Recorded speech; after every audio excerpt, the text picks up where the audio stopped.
Selama orang galami pelemah terang melawan dengan Tuhan, selamanya Allah anda pelemah bala di mata orang aku.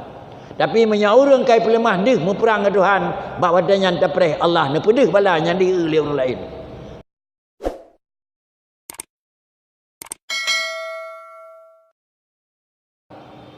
Wa ma kunna muhlikil qura illa wa ahluha zalimun.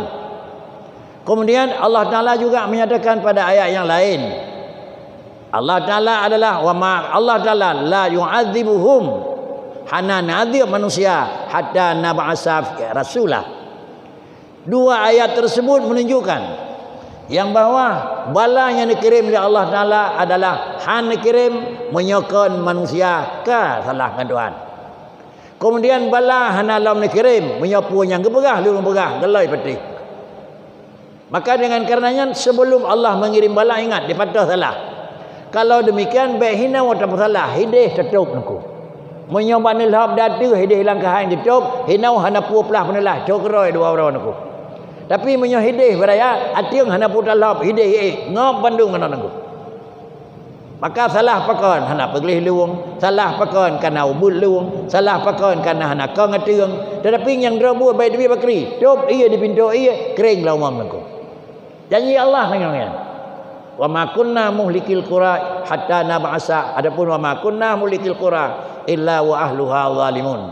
Nyau beje keperhatian nangke sehingga pakon kan dalam artian hana boleh ada bersiblah. Tak bersiblah naku. Tetapi adat Allah yang berlaku.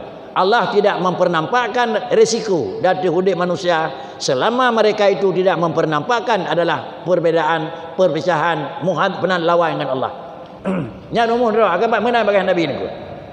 Kalau demikian sira urang hana semayang, sira urang hana puasa, hana mengganggu gop, sira urang hana baca ket, hana mengganggu pakri.